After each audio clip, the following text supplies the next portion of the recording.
BluMetric Environmental Inc. is Canada's premier water solution and environmental consulting company. BluMetric provides a full range of environmental consulting services supported by bespoke engineering solutions for emergency, self-contained, and permanent water systems, and is always mission ready with a full range of in-house support to ensure your mission is a success.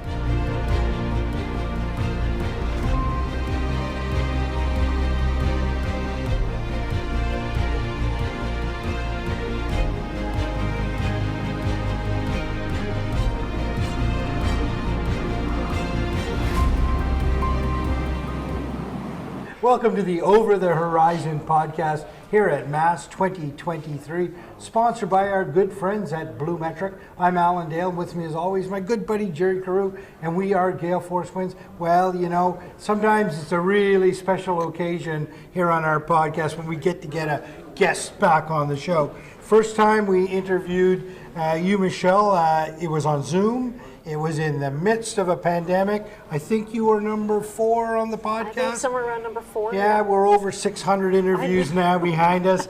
Michele, it is an absolute pleasure to have you back and in person. So why don't you go ahead and tell us a little bit about yourself and what you're doing in the moment? Oh gosh, I don't even know where to start. As you said, it was a few years ago when we first met, and finally meeting Jerry in person, in the skin. I was just getting ready to retire from the military, so I retired in October 2021, and then spent a few months trying to figure out what I was going to do with the rest of my life. I started some programs through Royal Roads. I've done a values-based leadership program, and I'm now doing an executive coaching program. And I'm working at the Navy simulator, still mentoring young officers in how to drive ships and how to be in command. In Halifax? In Victoria. Victoria. Yes, yeah, I did retire back to Victoria as I suggested I was going to do. And I'm also working a little bit as a consultant, so starting my own consulting business, which will also include some coaching once I'm finished my coaching program. But working a lot with the Canadian Scientific Submersible Facility, which is a not-for-profit in Victoria, basically a giant ROV that does a lot of support to research and science, and has also done some other things, including recovering the voice recorders from the Queen of the North when she sank. I helped recover the Edmondson helicopter up in the Arctic, different things like that. So something that really speaks to me being a not-for-profit and doing some really good things in Canada. So is this an exclusive announcement on Gale Force Winds, brought to you by BluMetric, that you are going out on your own with this new company? I guess so, yeah. I have a name. I'm just getting myself established now. So it's Tides of Change Consulting. That's who I am now. Tides of Change Consulting, fantastic. You rapidly flipped over your military career, and I don't want to dive too deep back into that, but you went too fast there, Michele. You had a wonderful military career. Tell us a highlight of your military career. The highlight, how can you pick one? Command of Nanaimo for 3 years was definitely a highlight. The opportunity to travel to the north, which is sort of serendipitous, being that I'm here at this event right now, which is talking all about operating in the north. That was a huge part of what I did as well. Traveling to Africa was probably number 3. So right. There's 3 big ones. There's 3 big ones right there. So you're here at Mass, and what are you doing at Mass? What are you bringing to the table here? I was asked to come and be a panelist for the diversity panel tomorrow. So okay. I already had an opportunity to meet most of the other panelists that I'll be talking with, and we've got some great things to talk about, how to include women in particular in the defense, aerospace, security forums. How do we engage more women in those organizations and in those careers? Well, you've broken a lot of barriers in that field, in the Navy, and now into this defense consulting world. Tell me the changes that you've already seen over the last number of years, and are we moving in the right direction? Good question. I like to think that we are. There are some days that I think that maybe we're not. It really comes down to, number one, people like myself accepting the fact that I'm a role model. And I've said in the past, I've never liked that term. I call myself the reluctant role model. But if I don't embrace that and I don't talk about the things that I've done and the opportunities that are out there for women, then how is anyone ever going to embrace it themselves? It's being a supporter of women. As a woman myself, and we'll talk a little bit about this in the panel tomorrow, that I need to be one of the people that supports and celebrates the achievements of other women. For it not to be a competition, but to be a very supportive environment for each other. And it's putting your money where your mouth is, I guess. It's showing that you're promoting not just women, but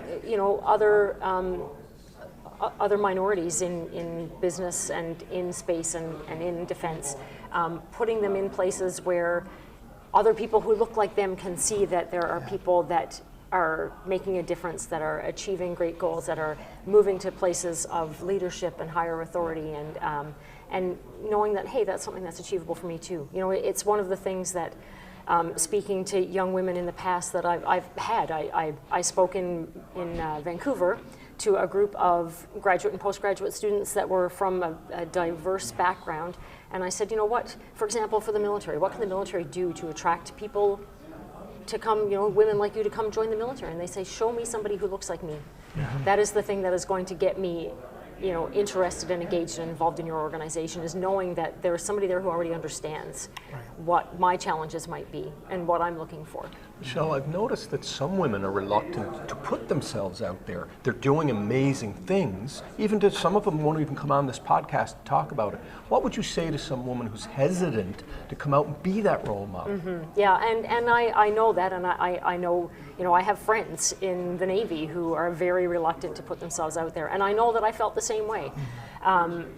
I say, just do it. If others don't see you doing these things, then they're not going to have that same appreciation for the things that they're capable of achieving. If we don't show that women are leading in these organizations, what is somebody going to do? They're going to look at this and say, oh, well, maybe this is not a place that's inviting for women. Maybe I should just go somewhere else. So be that voice, be that person that's there that says, no, we can do this. Women are in this organization. Women are leading the charge here, and you can be one of those people. Michele, talk to us a little bit about your new business venture. What you're hoping to be involved in. I know that it's early stages for you, and it wouldn't be all figured out, nor should it be, because I know you to be the type of person that's going to allow that business to take you on a journey as much as you're going to try to direct it, right? So tell us, though, kind of what your vision is. What do your clients look like now and moving into the future? What do you hope to get out of it? Oh boy, still the thing that I'm figuring out. I think as I go, I kind of feel like I'm just rolling the dice and see what happens. But this kind of fell into my lap. The Canadian Scientific Submersible Facility, CSSF, out in Victoria, reached out to me, asked if I'd be interested in being on their board. And my first response was, why in the name of God would they want me to be a part of this? What do I know about these things? And I had to sort of look back again at my Navy career and go, I guess I have probably some of the highest hours of the officers who have done side scan sonar operations and those kinds of things, that are probably up there in terms of the experience that I have doing that. So I thought, okay, well, if I can help out, and a not-for-profit was something that really spoke to me. And then, basically they told me, and by the way, we're going to pay you as a consultant. We want to do some liaison with the Navy. We want to do some other liaison to kind of get ourselves out there and ensure that we're promoting ourselves to women in this field. That there are opportunities here, and how we can continue to support Canada in the best possible way: science, research, education, and so forth. So that's how the consulting thing kind of fell to me. I was like, oh, I guess I'm a consultant now. I'm being paid to do things that normally I just expected was part of my job. So I thought, okay, well, then I might as well make this legitimate. If I have to bill somebody for my hours, then I might as well be a consulting company of one. And I guess I see, this is the start of it. But again, I think it speaks to that piece of women and diversity in different areas. And the coaching program, while coaching is not consulting, it's a different piece of it, but it's that ability to be able to help people recognize where it is they're going, what it is they want to do, and help them make those connections to achieve those goals.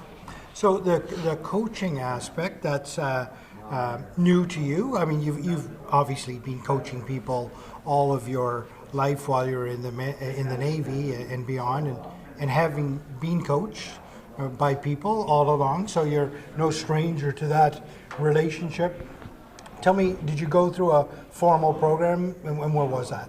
Yeah, so I'm actually in a program right now at Royal Roads. I'm doing the graduate certificate in executive coaching. It's been an amazing program. I would recommend it to anybody who leads people, because it gives you the skills to, I say talk to people, but really to listen to people, and to help people recognize the tools that are within themselves. That's really what a coach does. And I'm telling you, I thought I was a good listener. I always thought, yeah, I'm a good listener. People come to me for advice and so on, but coaching is not about giving advice. Coaching is about getting people to recognize what's inside themselves. So I've become a much better listener, I've found, since I've done this program.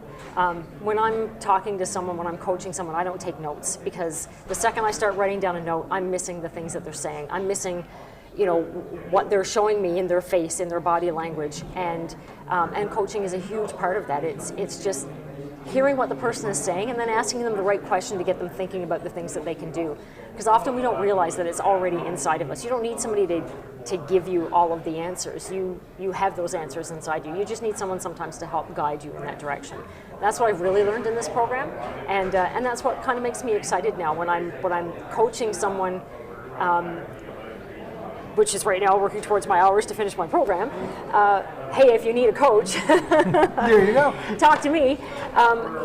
It's seeing that, that little switch in people. It's seeing the light bulb come on. It's watching a person sit back and be introspective and think through the things, and just sitting there and let them sit there. It can be uncomfortable, but if it's uncomfortable, that means it's working.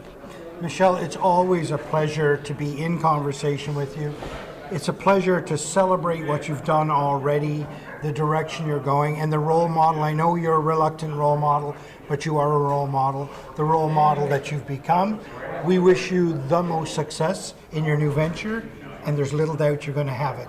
Thanks for coming on the show. Well, thank you both, because you've been a part of the success that I've had, so thank you. Well, I can only see even more success for the future. Anyone watching this, they should engage with you in this new company. All the best, Michele. You are an inspiration. Thank you, Jerry. Thank you, Al. Thanks, Michele.